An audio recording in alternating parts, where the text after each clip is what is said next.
छात्राओं, नमस्कार। हिंदी की आज की तासिका में आप सभी का स्वागत है। हम अनुराग पांडे जी का रेडियो जॉकी नामक पाठ का अध्ययन कर रहे हैं, जिसमें युवक प्रगल्भ रेडियो जॉकी की संकल्पना क्या है, आरजे के लिए प्रवेश प्रक्रिया क्या होती है, यह सवाल पूछते हुए रेडियो जॉकी की जानकारी हासिल कर रहा है और लेखक अनुराग पांडे जी भी इन सवालों के जवाब देते हैं, जिससे हम सभी को रेडियो जॉकी की संकल्पना समझ में आती है।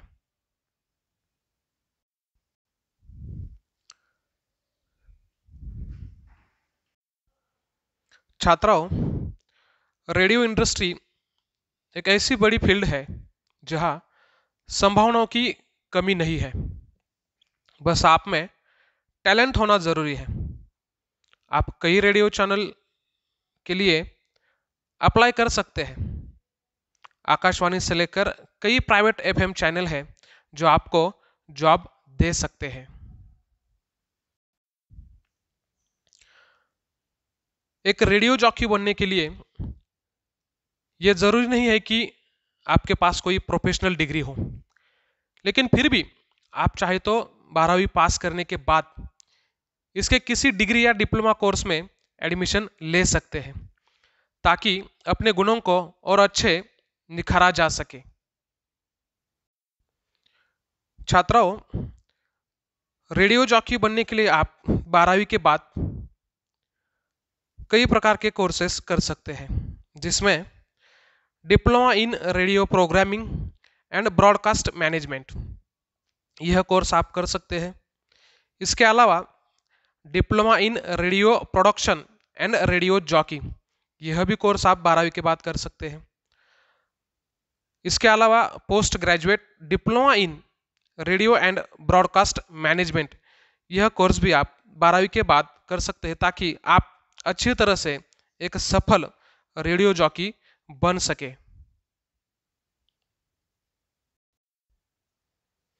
क्योंकि टैलेंटेड लोगों के लिए इस फील्ड में पैसों की कमी नहीं है। शुरुआत में आपको 10,000 से 15,000 तक आसानी से मिल जाएंगे।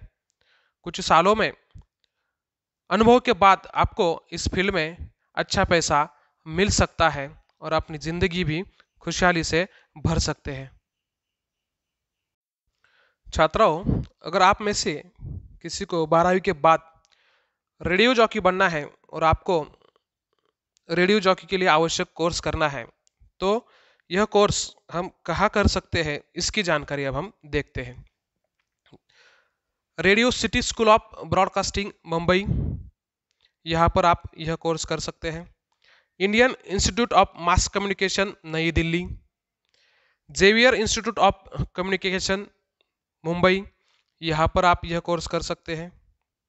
जामिया मिलिया इस्लामिया नई दिल्ली, यहाँ भी आप यह कोर्स कर सकते हैं।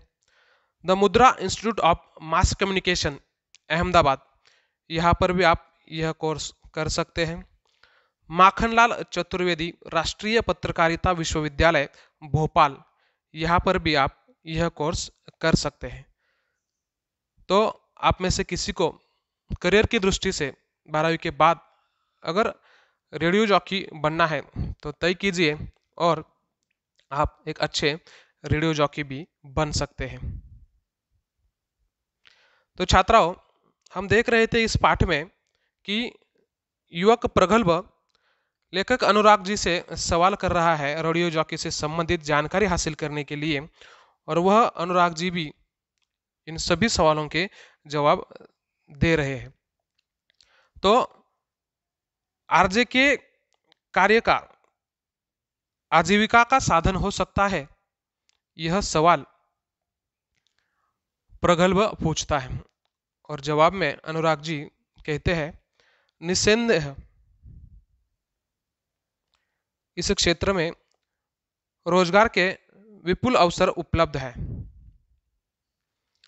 इसके लिए आपके पास योग्यता, भाषा पर प्रभुत्व, देश विदेश की जानकारी, नित गई रची जाने वाली रचनाओं को पढ़ने की ललक, आवाज में उतार चढ़ाव, वाणी में नम्रता तथा समय की पाबंदी आदि अति आवश्यक गुण होने चाहिए। आपकी शैली भी विशेष हो। आपको अनुवाद करने का ज्ञान भी होना चाहिए।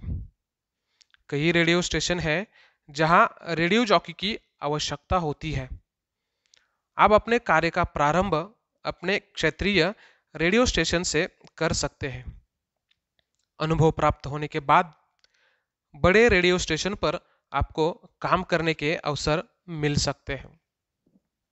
यानी कि रोजी रोटी के बारे में अनुराग जी ने यह बताया कि बस आप में वह योग्यता होना जरूरी है और उस योग्यता के बल पर आप एक अच्छे रेडियो जॉकी बन सकते हैं और एक बड़े अच्छे रेडियो स्टेशन पर आपको काम करने का अवसर भी मिल सकता है।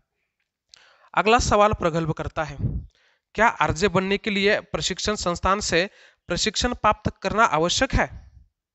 यानी कि ऐसी कोई संस्था है जहां से हम आरजे बनने के लिए कोई प्रशिक्षण ले सकते हैं क्या? यह सवाल प्रगल्भ करता है। देखिए अब अनुराग जी क्या कहते हैं। देखो प्रगल्भ, इसका उत्तर हाँ भी है और ना भी। हर रेडियो स्टेशन के अपने अपने मापदंड और निकष होते हैं। कोई यह देखता है कि आपने प्रशिक्षण लिया है या नहीं। वहीं पर कोई रेडियो स्टेशन पर सिर्फ आपकी कला, ज्ञान तथा प्रस्तुतिकरण की शैली देखकर आपका चयन कर लेते हैं। आजकल जगह जगह रेडियो जॉकी से संबंधित कार्यशालाओं का आयोजन किया जाता है। अब रेडियो जॉकी बनने के लिए प्रशिक्षण लेना जरूरी है या नहीं है, इसके बारे में अनुराग जी कहते हैं कि हाँ भी और ना भी। क्योंकि अगर आपके पास रेडियो जॉकी की कला है, वह स्टाइल आप में है, वह योग्यता आप में है, तो आप एक अच्छे रेडियो जॉकी बन सकते हैं। बस आपको वहां पर मौका मिलने की आवश्यकता है। एक बार आपको मौका मिल जाए और वह उस प्रस्तुतिकरण की जो शैली है, उस शैली को आप उस अच्छी तरह से प्रस्तुतिकरण कर सकते हैं, तो उसके बलबूते पर आपको एक अच्छी सी नौकरी वहां पर मिल सकती है और आप एक अच्छे से रेडियो जॉकी भी बन सकते हैं। यानी कि यहाँ पर रेडियो जॉकी के लिए आप कोर्स कर भी सकते हैं और नहीं भी। अगर आपके किसी क्षेत्र में जहाँ पर आप रहते हैं वहाँ पर कोई रेडियो चैनल है, तो वहाँ पर आप शुरू से ही वहाँ पर आप रेडियो पर जाकर वहाँ पर आप अपनी कला को दिखा सकते हैं और उस कला के बलबूते पर आप आगे जा सकते हैं और आगे जाकर भविष्य में आप एक अच्छे से रेडियो जॉकी बन सकते हैं। छात्राओं, प्रगल्भ अनुराग जी से अगला सवाल करता है। क्या है वह सवाल, देखते हैं। आरजे बनने के इच्छुकों को किस प्रकार की तैयारी करने की आवश्यकता है? यानी कि आरजे बनने के लिए तैयारी क्या क्या करनी पड़ती है, यह सवाल प्रगल्भ ने किया है। अब जवाब में अनुराग जी कहते हैं, आरजे को अपने कान, आंखें निरंतर खुली रखने की जरूरत है। उसे जिस भाषा में बोलना है उस भाषा को ज्यादा से ज्यादा सुनना होगा, उस भाषा का साहित्य पढ़ना होगा, रोज समाचार पत्र पढ़ने होंगे। इसके साथ ही अपने क्षेत्र का सांस्कृतिक, भौगोलिक तथा ऐतिहासिक ज्ञान होना भी जरूरी है। उसे देश विदेश की जानकारी रखनी होगी। इसके साथ ही अपनी एक भाषा शैली तैयार करनी होगी। अपने उच्चारण पर ध्यान देना होगा। भाषा के आरोह अवरोह का ज्ञान बढ़ाना होगा। एक बढ़िया आरजे बनने की कोशिश हरदम जारी रखनी होगी, क्योंकि कलाकार कभी तृप्त संतुष्ट नहीं होता। उसे विशिष्ट लोगों के विशेष अवसर पर साक्षात्कार लेते हुए कार्यक्रम की प्रस्तुति करनी पड़ती है। इसलिए साक्षात्कार लेने की कुशलता उसमें होनी चाहिए। अब जो इच्छुक है, जो आरजे बनना चाहते हैं, रेडियो जॉकी बनना चाहते हैं, उनकी एक अपनी भाषा शैली तैयार करनी होगी। उच्चारण का ध्यान देना होगा, ज्ञान हासिल करना होगा, पढ़ना होगा, सुनना होगा। यह सब बातें उसे शुरू से ही करनी होगी ताकि आगे जाकर वह एक अच्छा रेडियो जॉकी बन सके, ऐसा अनुराग जी कहते हैं। आगे अनुराग जी कहते हैं, कभी कभी श्रोता के प्रश्नों का निराकरण आरजे को करना पड़ता है।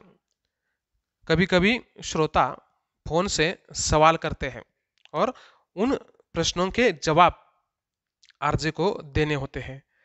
यह तभी संभव है जब उनके प्रश्नों के उत्तरों का ज्ञान उसके पास हो।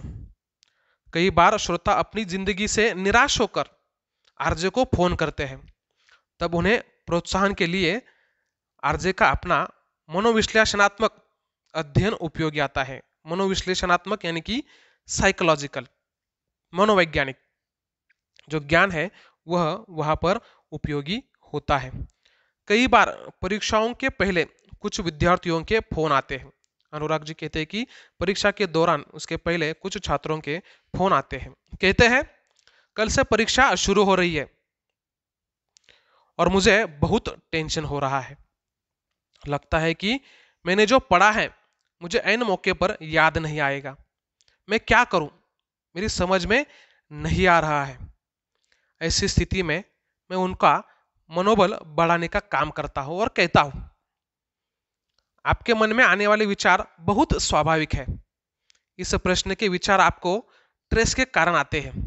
आप निश्चिंत रहिए, परीक्षा के दौरान आपको अपनी की हुई पढ़ाई याद आएगी। आप विचलित न हो, मेहनत करते रहिए, आप जरूर परीक्षा में सफल होंगे। अगर आप एक अच्छे संवादक, कम्युनिकेटर बनना चाहते हो तो आप लोगों को देखकर तथा सुनकर अभ्यास द्वारा अपने आप को तैयार कर सकते हैं।